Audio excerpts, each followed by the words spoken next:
Ningizimu Afrika, Mzansi sanibonani, nginibingelele kuphi nakuphi la enibukele khona ke makuthi ke usuku lakho lokuqala uyithola ke uhlangana nalombukiso. Ngicela ungalenzi iphutha, subscribe ku channel, ulike ivideo bese ke uciphiza i-notification bell.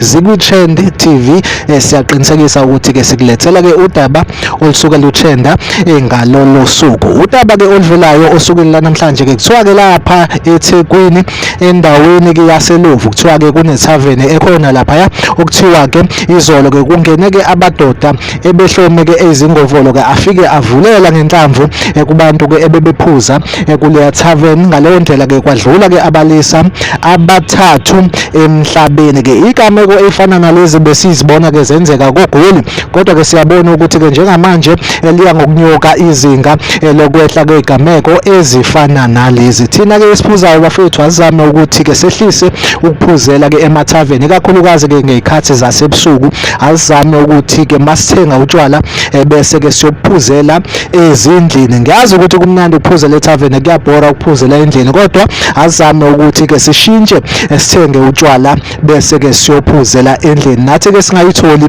siyizisulu zezigameko ezifana nalezi. Make sure ukuthi uyalike ivideo, uyasubscribe ku channel. Mina nawe ngizohlezi ngikhona ngulethela ke indaba ezitrendayo usuku nosuku. Kwamanje ke ivideo yethu ke asimambela, ngethemba lokuthi ke sophinde sihlangabezane kwivideo elandelayo.